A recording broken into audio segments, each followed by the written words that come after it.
Kita ulangi, jadi ada 5 ya yang menjadi lafaz lain, sebutan lain daripada ilmu. Yang pertama al-fiqhu, faham.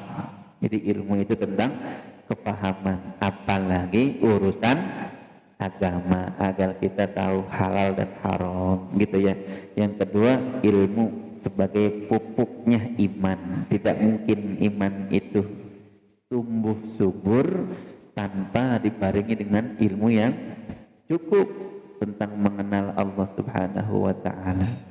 Yang ketiga tauhid. Ilmu juga berkaitan erat dengan pengesaan kepada Allah Subhanahu wa ta'ala. Selayaknya semakin kita berilmu, seharusnya semakin dekat kita kepada Allah Subhanahu wa ta'ala. Kemudian yang keempat, ilmu juga sebagai peringatan dari Allah Subhanahu wa ta'ala yang harus menjadikan setiap peringatan-peringatan itu menjadi ilmu baru buat kita. Kesalahan yang mungkin pernah kita lakukan agar jangan sampai dilakukan di kemudian hari. Kebaikan yang sudah kita lakukan mudah-mudahan istiqomah kita jaga. Dan kemudian yang terakhir, ilmu juga disebut hikmah. Apapun yang terjadi dalam kehidupan kita, jangan sampai kita tertinggal untuk bisa mengambil hikmah dari setiap kejadian. Ini yang bisa mendekatkan kita kepada Allah Subhanahu wa ta'ala, dan kita tidak akan pernah sibuk menyalahkan orang lain. Insya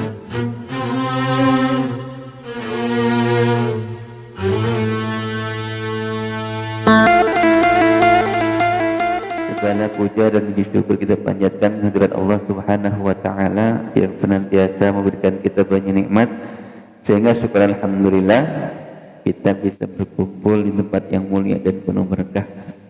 Diawali dengan salat subuh berjamaah, dilanjutkan dengan thalabul ilmi. Mudah-mudahan aktivitas amal ibadah kita dicatat oleh Allah Subhanahu wa ta'ala sebagai amal saleh. Ilmu yang kita kaji, yang sudah kita pelajari, mudah-mudahan menjadi ilmu yang berkah manfaat dunia sampai akhirat. Ilmu yang bukan cuma sekedar tahu, tapi bisa berbuah amal saleh dan kebaikannya. Salawat serta salam semoga senantiasa terlimpah curah kepada junjungan kita, suri tauladan kita Nabi Muhammad sallallahu alaihi wasallam, kepada keluarganya, para sahabatnya, dan kepada para pengikutnya. Mudah-mudahan kita yang hadir di sini termasuk umatnya yang senantiasa menghidupkan sunnah-sunnahnya dan kelak mendapatkan syafaatul uzma. Amin ya rabbal alamin.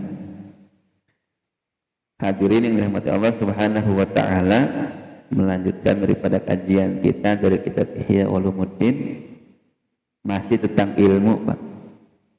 Yang sekarang kita sudah sampai bab daripada apa-apa yang menjadi pengganti lafaz ilmu. Macam-macam nama ilmu, Pak, terdapat dalam Al-Quran dan juga dalam hadis ya. Yang pertama kata Imam Al-Ghazali, al-fiqhu. Ilmu juga disebut dengan al-fiqhu, ay al-fahmu, faham. Kalau kita belum paham, kalau kita belum faqih, berarti belum disebut berilmu sebetulnya. Karena kalau misalkan cuma sekedar ilmu, itu sekedar taklimat, hanya sekedar tahu, pengetahuan. Tapi kalau sudah faqih, maka dia bukan cuma sekedar tahu ilmunya, tapi juga bisa mengaplikasikannya dalam kehidupan sehari-hari. Maka dalam hadis baginda Rasulullah SAW bersabda, "Man yuridillahu bihi khairan yufaqihu fiddin." Siapa orang yang dikehendaki baik oleh Allah Subhanahu wa ta'ala, maka dia dipahamkan agama. Jadi ternyata orang-orang yang bisa menjalankan syariat agama adalah orang-orang pilihan, Pak. Orang-orang yang memang Allah Subhanahu wa ta'ala siapkan menjadi role model, menjadi teladan di dalam menjalankan syariat agama, yang tentunya syariat yang sesuai dengan tuntunan Quran dan juga tuntunan dari Rasulullah SAW. Karena saat ini banyak orang yang konon katanya dianggap alim ulama, ngerti agama, tapi ternyata pernyataannya, fatwanya, arahannya malah seolah-olah menjauhkan kehidupan kaum muslimin daripada agamanya. Kemudian di dalam Al-Quran Allah subhanahu wa ta'ala berfirman dalam surah At-Taubah ayat 122, wa ma kana al-mu'minuna liyanfiru kafatan falaula nafara min kulli firqatin minhum ta'ifatun liyatafaqahu fid-din wa liyunziru qaumahum idza raja'u ilaihim la'allahum yahzarun. Dalam kondisi perang saja, Pak, gitu ya, jangan sampai nih kaum muslimin lupa sebagiannya harus disiapkan untuk menuntut ilmu, untuk tafaqquh fiddin, mencari ilmu agama. Karena ketika nanti Allah subhanahu wa ta'ala titipkan kemenangan, selanjutnya adalah yang diharuskan oleh kita menjaga amanah kemenangan tersebut, Pak. Jangan sampai nanti ketika perang hebat kaum muslimin ini, dalam medan pertempuran di mana-mana kaum muslimin dicatat dalam sejarah ini luar biasa. Abad modern misalkan, kalau zaman Rasulullah kita sudah tahu semua dah, betul ya? Yang berperang luar biasa, yang menuntut ilmu juga luar biasa, semuanya komplit ada karena ada tuntunan dari baginda Rasulullah SAW langsung. Nah kalau misalkan di zaman modern misalkan, Pak, kita baca sejarah ketika perang Afghanistan, negara yang mungkin baru muncul, yang mayoritasnya kaum muslimin, negara miskin, dijajah oleh Uni Soviet, yang kita sama-sama tahu pada waktu itu aja julukannya adalah pasukan beruang merah. Siapa yang nggak kenal coba? Bala tentaranya banyak, negaranya gede, peralatan tempurnya canggih, ngelawan negara miskin, Pak. Tapi lihat, kalau sudah api jihad dalam dada kaum muslimin berkobar, dia tidak akan ada yang sanggup menghentikannya kecuali kematian. Semua orang tahu dah, kalau udah medan fisik, bentrokan antara orang-orang kafir dengan orang-orang muslim, insya Allah kaum muslimin di pentas sejarah semuanya memenangkan pertempuran.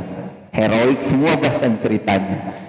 Jumlah itu nggak penting buat kaum muslimin, ya, karena yang membuat kuat pasukan kaum muslimin bukan terletak pada peralatan tempurnya, bukan terletak kepada jumlah personil petempurnya, tapi kekuatan keyakinannya kepada Allah Subhanahu wa ta'ala. Dan kalau medan pertempuran, medan jihad itu menang ataupun terbunuh, ini dua-duanya mulia, Pak.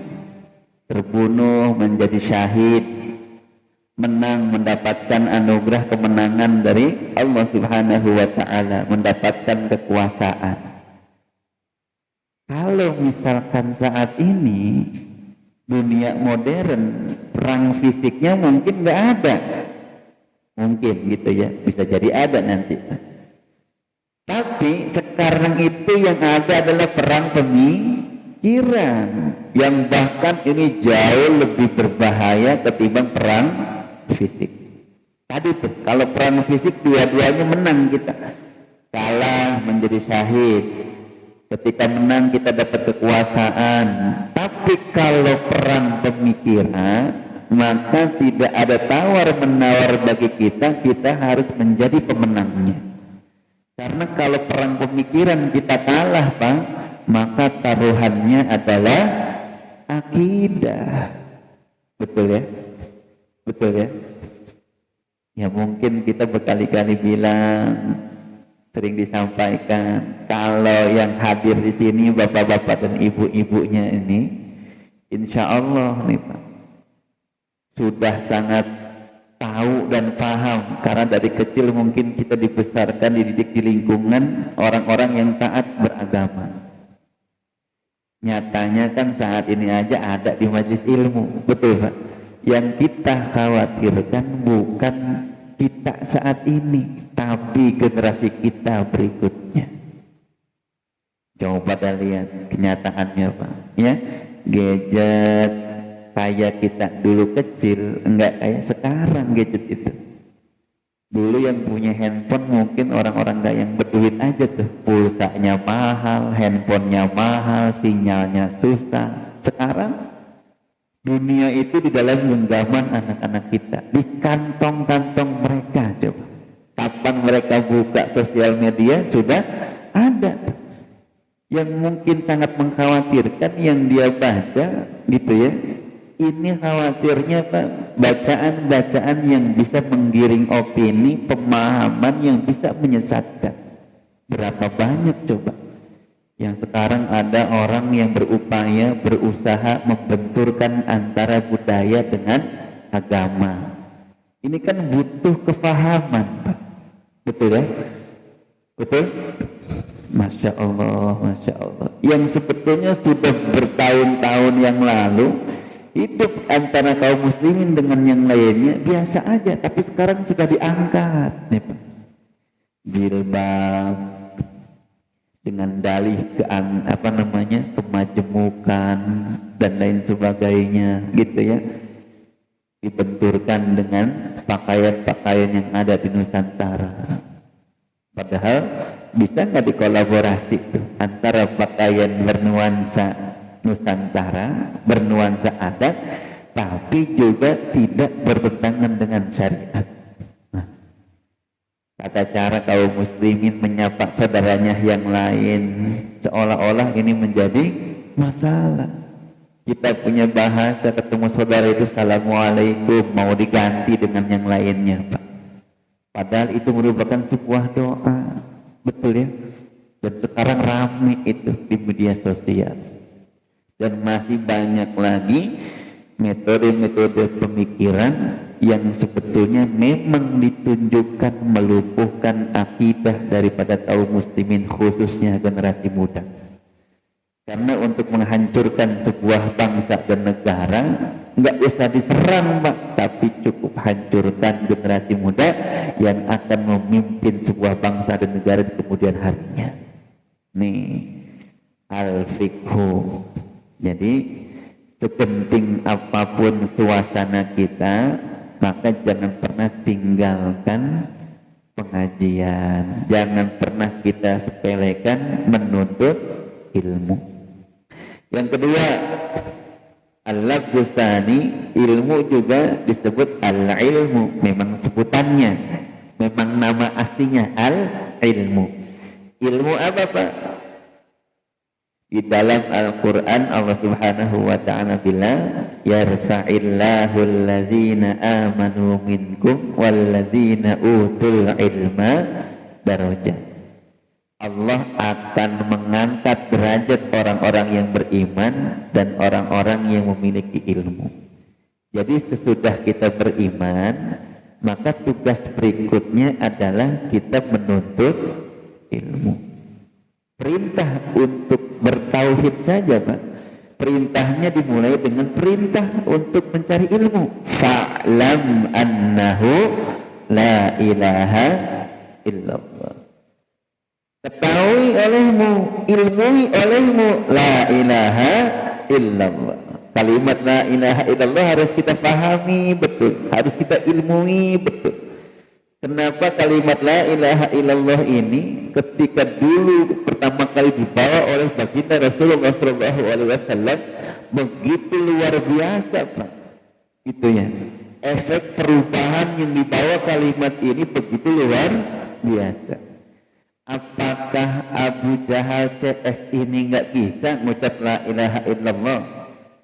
Bisa, sama-sama orang Arab.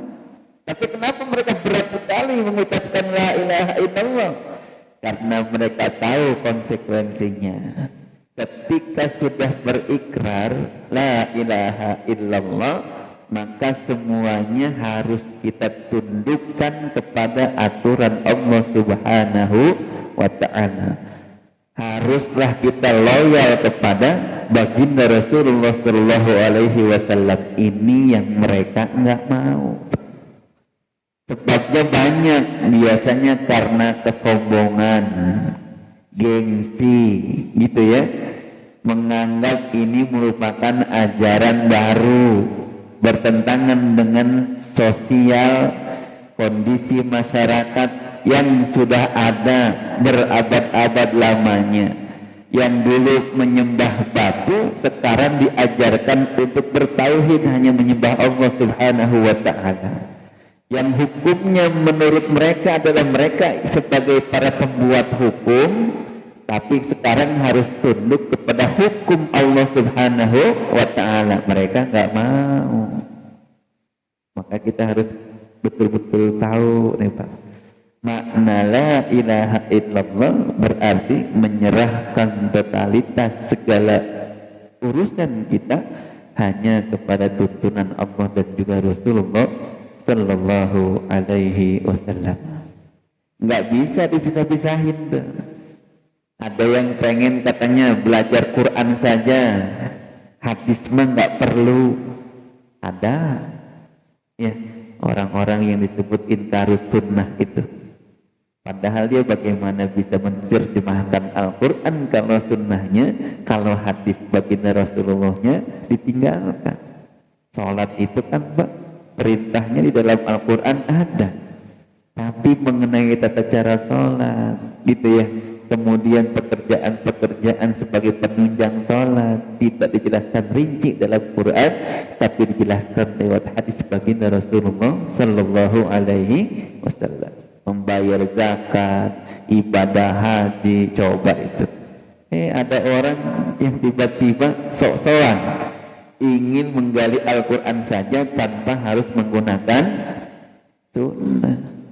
Maka jangan heran ada yang membaca surat Toha, aqimis sholata li zikri, dirikanlah sholat untuk mengingatku. Fungsi sholat adalah mengingat Allah. Kalau kita udah ingat Allah berarti nggak usah sholat. Begitu Pak kesimpulannya. Betul ya? Betul ya? Tapi kalau kita lihat hadis, bagaimana juga keseriusan Rasulullah SAW dalam mendirikan sholat. Dan bahkan banyak hadis, banyak dalil dari baginda Rasulullah yang menyatakan sholat ini merupakan bagian yang sangat penting bagi kaum muslimin.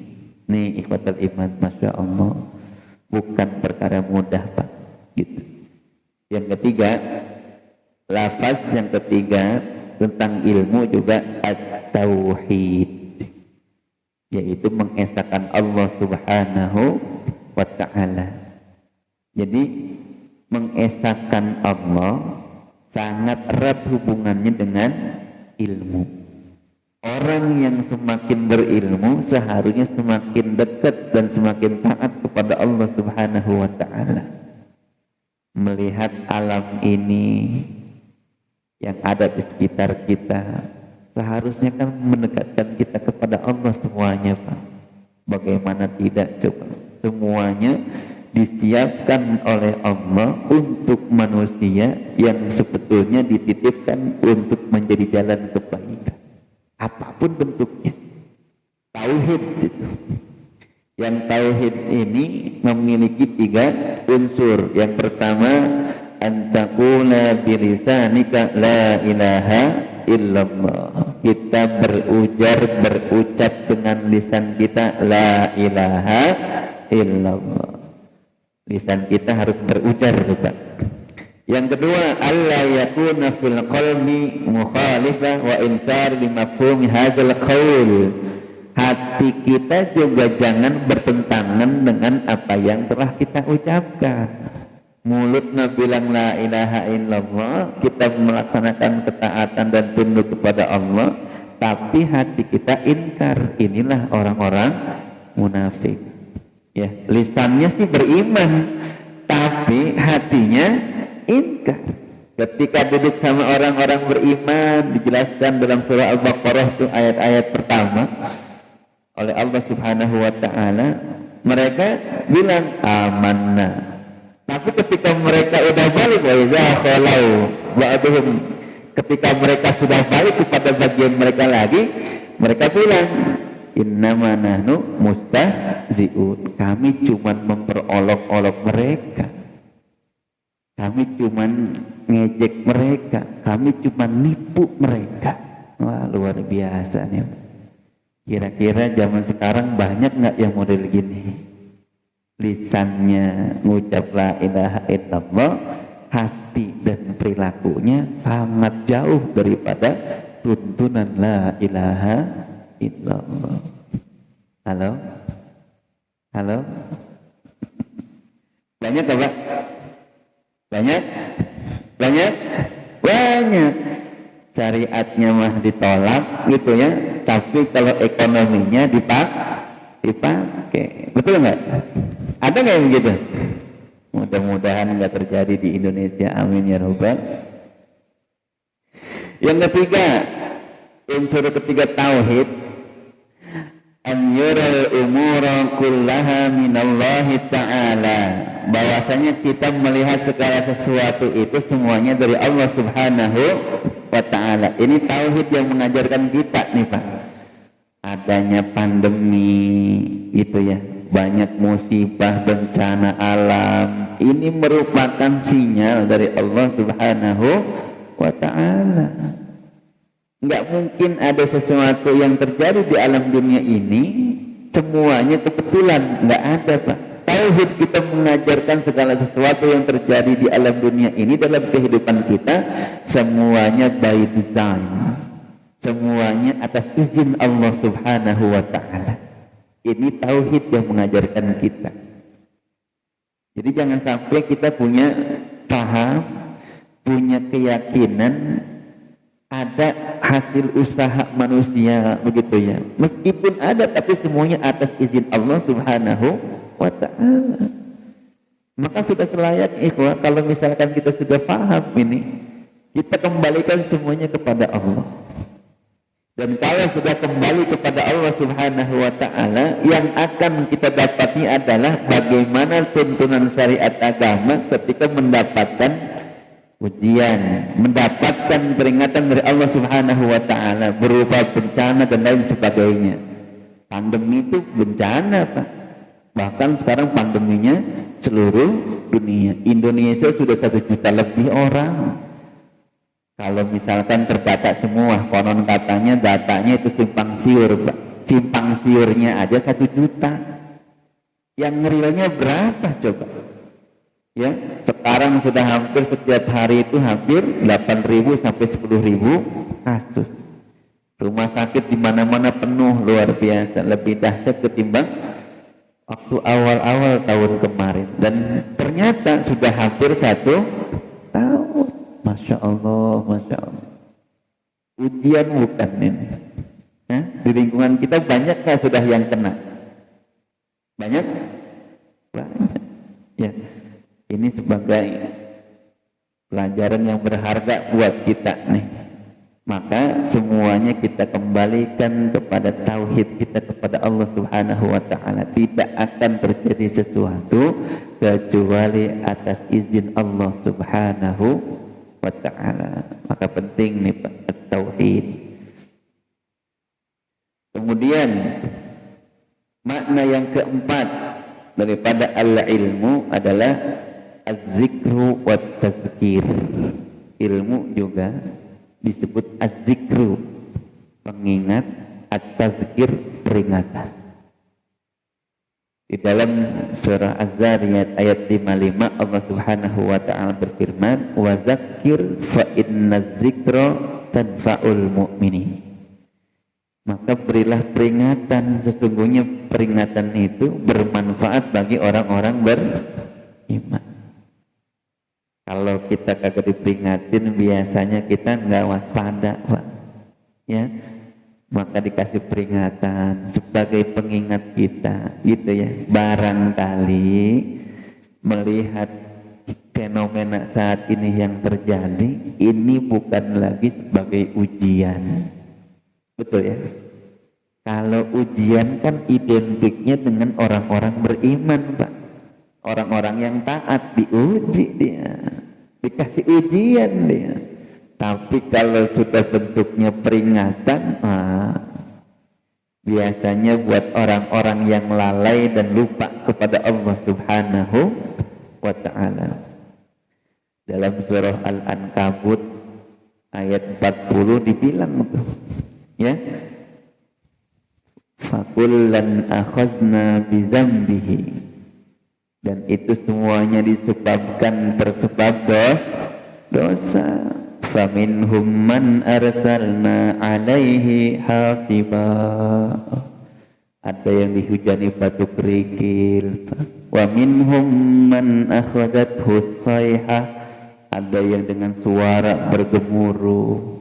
Wa minhum man khasafna bihil ard, ada yang dibenamkan ke dasar bumi, gempa dan lain sebagainya, longsor, betul ya. Wa minhum man agraqna, ada juga yang ditenggelamkan ke dasar lautan, banjir, tsunami dan lain sebagainya.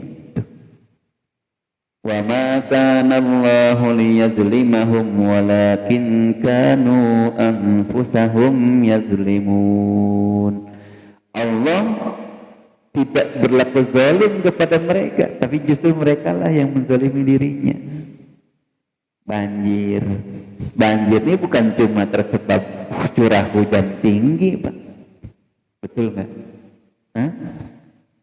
Apa penyebabnya? Karena banjir bagi kita adalah hujan bagi kita adalah rahmat. Harusnya membawa rahmat, membawa berkah hujan itu. Tapi kenapa sekarang kita takut sama hujan? Ayo. Ya karena kita sendiri. Lahan-lahan yang tadinya harusnya menjadi penyerapan air gitu ya, sekarang ditumbuhi beton. Betul Pak? Hujan dikit tergenang. Masya Allah, Masya Allah. Karena akibat keserakahan manusia.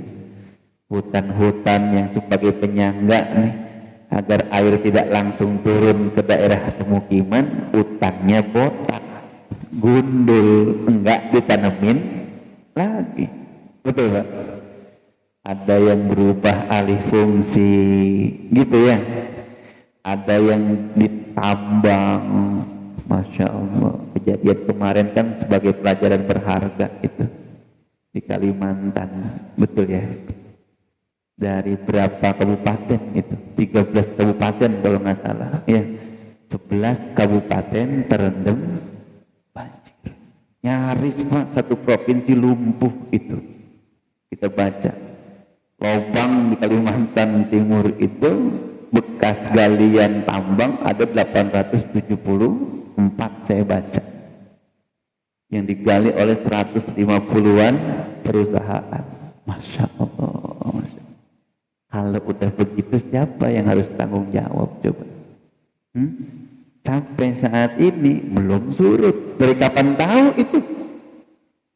Ada yang terisolir karena jauh tempatnya, sulit untuk dijangkau oleh para relawan gitu ya, yang bantu susah, yang pengen bantu banyak, tapi ternyata daerah yang dituju sulit datang. Longsor lagi, Masya Allah. Di Sulawesi ada lagi air laut naik ke daratan Pak ya, syukur alhamdulillah juga masih bukan tsunami. Coba itu peringatan bukan? Jangan-jangan bukan ujian ini, tapi sudah kalau nggak digituin mungkin asma Allah nggak pernah terucap oleh manusia. Kalau udah begitu coba yang disebut-sebut sama manusia siapa? Oh, azan di mana-mana ketika air bah datang itu, betul ya? Semua mengucap istighfar Pak. Apa perlu kan begitu? Yang harus dilakukan oleh kita adalah jangan sampai Allah menurunkan peringatan hanya untuk menegur lisan kita yang tidak pernah menyebut asma Allah. Jangan sampai begitu maksudnya. Dan ini tentu kesalahan yang dibuat oleh semuanya, kolektif, sebagai peringatan bersama, termasuk diri kita yang mungkin saat ini diselamatkan oleh Allah Subhanahu wa ta'ala dari berbagai macam bencana. Enggak menutup kemungkinan ikhwatul iman rahimakumullah, bencana yang saat ini terjadi di mana-mana itu pun bisa terjadi di lingkungan kita. Tinggal bagaimana cara kita tuh untuk bisa menangkalnya. Maksiat dan munkarat jangan sampai merajalela di lingkungan kita. Jangan tutup mata. Orang jahat mungkin ya di Indonesia, kita ngomong Indonesia aja dah, itu kayaknya nggak bakal banyak, nggak bisa mengalahkan orang baiknya. Saya lebih yakin ketimbang percaya orang Indonesia banyak yang jahat. Saya mah nggak percaya. Lebih banyak orang soleh, orang baiknya ketimbang yang jahatnya. Tapi kenapa nih jadi begini negara kita? Karena orang-orang baiknya menutup mata, diam. Coba kalau orang-orang baiknya semuanya bergerak berkebaikan, gitu ya. Munkarat dan maksiat dijaga jangan sampai terjadi. Insya Allah ikhwatul iman, bencana dan malapetaka akan kita bisa hindari itu.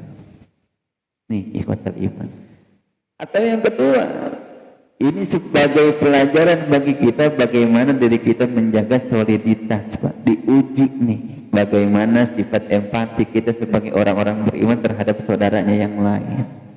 Masih ada nggak sih jiwa-jiwa sosial yang tinggi yang diajarkan lewat sholatnya, yang dia bukan cuma sekedar menjaga hubungan dengan Allah tapi juga bisa menyelamatkan, memberikan kedamaian kepada samping kanan kita begitu ketika sholat.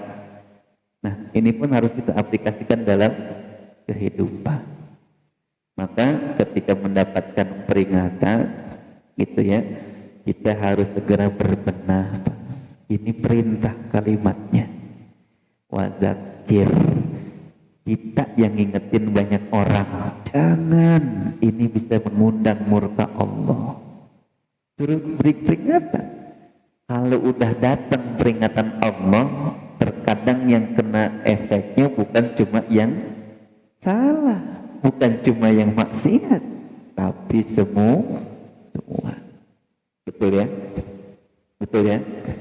Nah, nih ikhwatul iman, mudah-mudahan bisa bermanfaat tuh peringatan dan juga ingatan kita yang kita sampaikan kepada orang lain. Dan kemudian yang kelima, ya, lafaz dalam Al-Quran juga bermakna al-hikmah. Hikmah, Pak, bisa mengambil pelajaran, i'tibar dari setiap kejadian. Maka di dalam surah Al-Baqarah ayat 269 Allah Subhanahu wa taala bilang, yu'til hikmata man yasha wa may yu'tal hikmata faqad utiya khairan katsir. Emang hikmah ini ternyata diberikan oleh Allah, dipilih Pak kepada orang-orang yang memang hanya Allah kehendaki. Karena ada sebagian orang ketika mendapatkan sebuah peringatan, sebuah teguran, dia bukannya malah kembali kepada Allah, bukan segera taubat kepada Allah Subhanahu wa taala, tapi justru malah memaki-maki keadaan, melakukan sumpah serapah. Orang-orang yang enggak sabar kan begitu, Pak. Mengeluh dan mengaduh, aduh, ngeluh aja.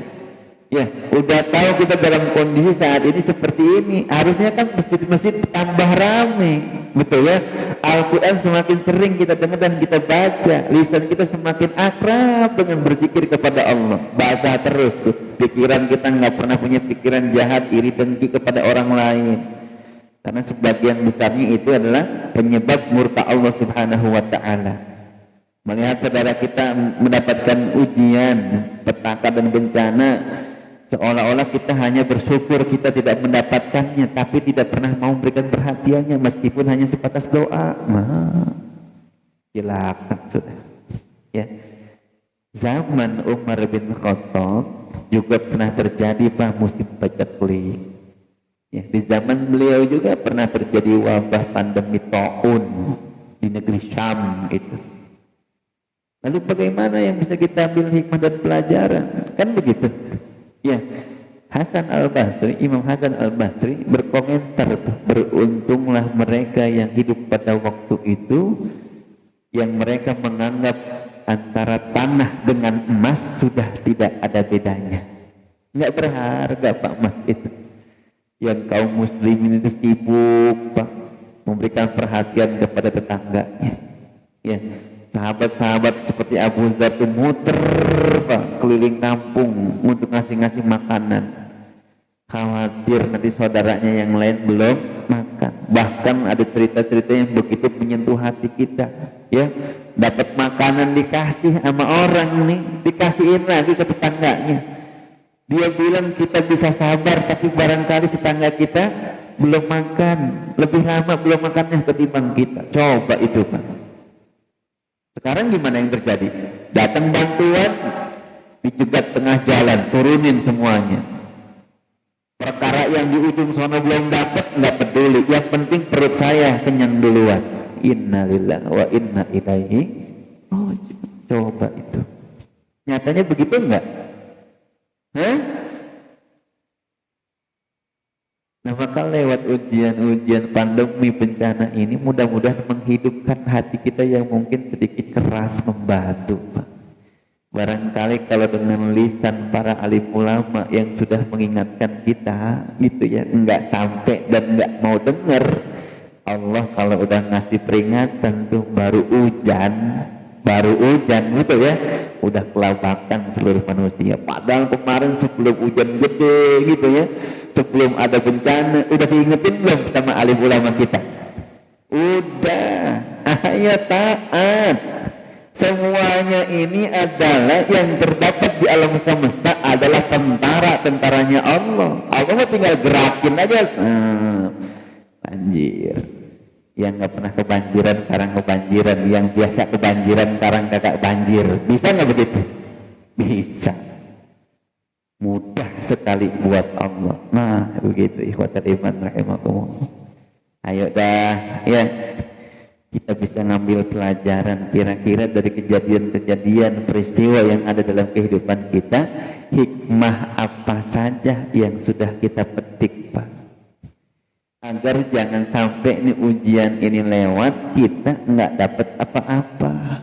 Ini padahal dulu kan pernah ada juga kejadian yang begitu luar biasa. Ada tsunami, betul ya, di Donggala itu tanah jalan coba. Satu kampung pindah tempat Pak 400 meter. Coba itu, siapa yang nyangka bisa kejadian seperti itu? Masya Allah, Masya Allah. Nih hikmahnya kira-kira apa buat kita? Yang tadi disebutkan adalah di dalam surah Al-Ankabut, ini disebabkan semuanya tersebab dosa. Ayat 39-nya bahkan disebutkan itu Pak, wa Qarun wa Fir'aunun wa Haman wa lamma ja'ahum Musa bil bayinat fastakbaru fil ard wa ma kanu sabiqin. Jadi Qarun, Fir'aun, Haman ini datang Nabi Musa alaihissalam memberikan peringatan kepada mereka, tapi yang dilakukan mereka bukan taat, bukan takut terhadap peringatan yang dibawa oleh Musa. Fastakbaru fil ard, mereka malah songkak Pak, sombong di muka bumi. Wa ma kanu sabiqin, habis semuanya diratakan oleh Allah Subhanahu wa taala tanpa sisa, habis semuanya. Ini kan gambaran tuh Pak. Qarun sebagai pemegang uang, pemegang harta, pemegang modal, pemilik modal kalau misalkan saat ini. Fir'aun sebagai gambaran penguasa, Haman sebagai cendekinya. Betul ya? Kalau tiga-tiganya nih yang punya modal, punya kuasa, para pemikir-pemikirnya, cendekia-cendekianya, para insinyurnya berkolaborasi untuk sama-sama memusuhi Musa, kan gitu, memusuhi para alim ulama yang saleh yang sudah mengingatkan mereka untuk taat kepada Allah dan kembali kepada Allah. Yang terjadi adalah bencana.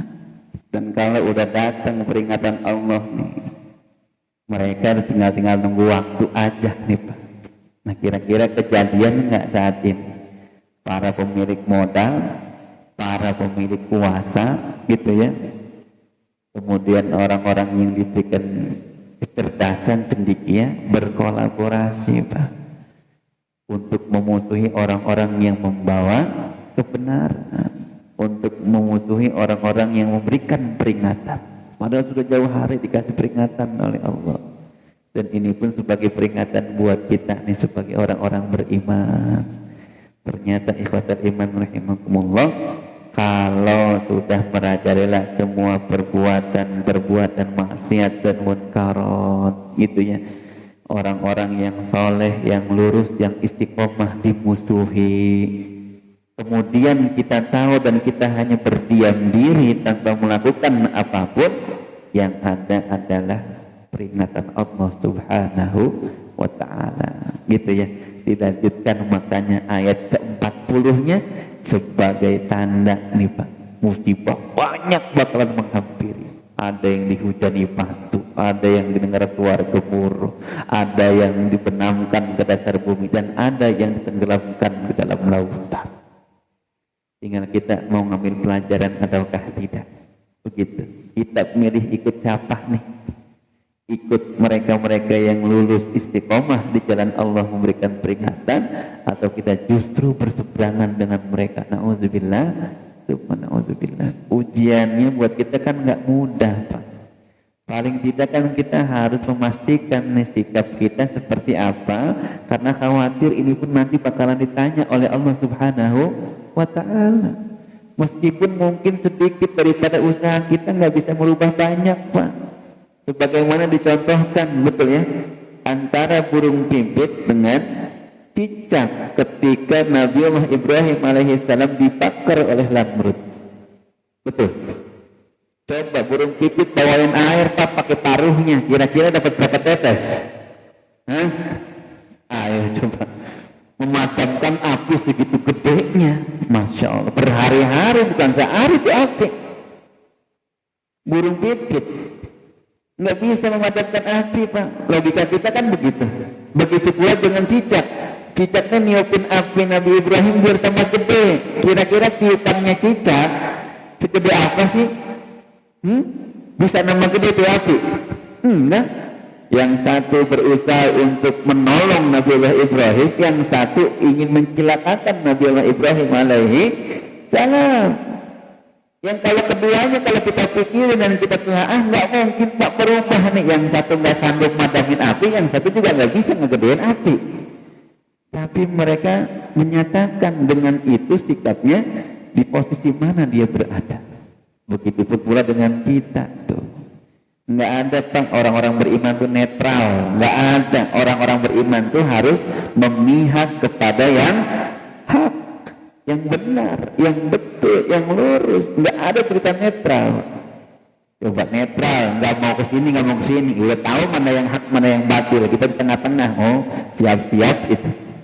Ya, kalau nggak tergelincir pasti munafik kita. Na'udzubillah, semua na'udzubillah. Nggak bisa. Kita harus bersikap. Bagaimana cara perjuangannya? Sesuaikan dengan level di mana kita dalam kehidupan gitu.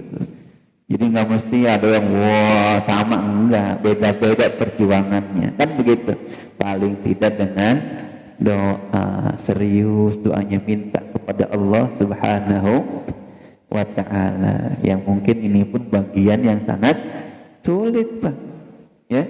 Di tengah orang mungkin saat ini ketakutan untuk datang ke masjid, rame-rame berkerumun dan berkumpul, konon katanya, Masya Allah, untuk berdoa meminta kepada Allah saja terkadang kita hitungan pelit, na'udzubillah. Padahal paling tidak kita bisa berdoa. Nih ikhwatal iman rahimakumullah. Jadi hikmah, ilmu juga bermakna hikmah. Kalau kita sudah bisa mengambil hikmah dan pelajaran dari setiap kejadian dalam kehidupan, maka beruntunglah kita mendapatkan anugerah yang begitu banyak, kata Allah Subhanahu wa ta'ala. Nggak banyak kita bakal nyalahin orang gitu ya. Nggak. Orang beriman mah nggak suka banyak nyalahin orang. Dia lebih senang mengintrospeksi dirinya sendiri. Boleh jadi mungkin gara-gara saya nih begitu. melihat keluarga kita, Masya Allah banyak ujian masih, barangkali kita nih sebagai para rumah tangga harus lebih banyak lagi memberikan teladan. Anak kita kayaknya susah sholat, tanya sama kita apa jam berapa kita sholat. Jangan-jangan karena kita meremehkan waktu sholat, anak-anak kita jadi malas sholat. Kita malas ngaji, anak kita jangan heran kalau mereka juga malas-malasan ngajinya, kan begitu ya. Jadi antara tujuan, antara keinginan dengan perilaku kita sangat berhubungan. Kita pengen punya anak yang saleh, maka jadikan kita orang-orang tua yang bisa memberikan keteladanan tentang kesalehan. Insya Allah. Anak kita mungkin saat ini Pak, dengan kondisi lingkungan gitu ya, dengan gadgetnya luar biasa tuh, bahasanya sudah mulai bergeser. Maka didik anak kita di rumah nih untuk mengenal tata krama dan adab, bagaimana mereka bergaul dengan yang tua, yang supaya dengan yang lebih muda. Sekarang kan semua sama. Coba dengerin aja mereka bagaimana tata cara bicaranya. Gua, lu gua. Masya Allah, udah ngeri kita dah. Gua gelap. Ya gua mah gelap, betul ya. Coba itu. Ya Allah, Rabbuna, ngeri kita. Maka ayo, mudah-mudahan lewat pengajian dan nasihat-nasihat yang kita dengarkan dari para alim ulama kita, bisa menuntun kita dan menguatkan kita untuk bisa terus di dalam kebaikan. Amin ya Rabbal alamin. Kita ulangi, jadi ada 5 ya yang menjadi lafaz lain, sebutan lain daripada ilmu. Yang pertama al-fiqhu, faham. Jadi ilmu itu tentang kepahaman, apalagi urusan agama, agar kita tahu halal dan haram gitu ya. Yang kedua ilmu sebagai pupuknya iman. Tidak mungkin iman itu tumbuh subur tanpa dibarengi dengan ilmu yang cukup tentang mengenal Allah Subhanahu wa ta'ala. Yang ketiga tauhid, ilmu juga berkaitan erat dengan pengesaan kepada Allah Subhanahu wa ta'ala. Selayaknya semakin kita berilmu, seharusnya semakin dekat kita kepada Allah Subhanahu wa ta'ala. Kemudian yang keempat, ilmu juga sebagai peringatan dari Allah Subhanahu wa ta'ala yang harus menjadikan setiap peringatan-peringatan itu menjadi ilmu baru buat kita. Kesalahan yang mungkin pernah kita lakukan agar jangan sampai dilakukan di kemudian hari. Kebaikan yang sudah kita lakukan mudah-mudahan istiqomah kita jaga. Dan kemudian yang terakhir, ilmu juga disebut hikmah. Apapun yang terjadi dalam kehidupan kita, jangan sampai kita tertinggal untuk bisa mengambil hikmah dari setiap kejadian. Ini yang bisa mendekatkan kita kepada Allah Subhanahu wa ta'ala, dan kita tidak akan pernah sibuk menyalahkan orang lain. Insya Allah. Lanjutin pertemuan berikutnya insya di belakang udah ada berbunyi suara piring lonang. Itu biasanya udah nggak fokus kita, betul ya. Acara intinya kan ramah tamah, ini cuma kultum ya. Kuliah tunggu makanan siap, kuliahnya udahan begitu. Demikian, mudah-mudahan sedikit lebih banyak manfaatnya buat kita. Kita baca surah Al-Fatihah. Mudah-mudahan apa yang menjadi maksud dan tujuan kita dimudahkan oleh Allah Subhanahu wa ta'ala, diberikan berkah kepada umur kita, diberikan umur yang panjang untuk taat ibadah kepada Allah Subhanahu wa ta'ala. Jadikan keluarga kita menjadi sakinah, mawaddah, warahmah. Dititipkan anak keturunan menjadi anak keturunan yang soleh dan solehah. Diberikan rezeki yang halal, penuh berkah, yang banyak, yang mudah kita gunakan untuk ibadah kepada Allah Subhanahu wa ta'ala. Saudara-saudara kita yang sudah menghadap Allah Subhanahu wa ta'ala, orang tua kita, famili kita, handai taulan kita, tetangga kita, mudah-mudahan diampuni segala dosa dan kekhilafannya, dilipat gandakan kebaikannya, diterima iman Islamnya, ditempatkan di dalam surganya. Saudara-saudara kita yang sedang diuji dengan berbagai macam ujian, musibah dan bencana ataupun yang lainnya, mudah-mudahan Allah kuatkan keimanannya, Allah istimewakan dalam kebaikannya, dan mudah-mudahan dia bisa kembali kepada Allah Subhanahu wa taala dan bertaubat kepada Allah.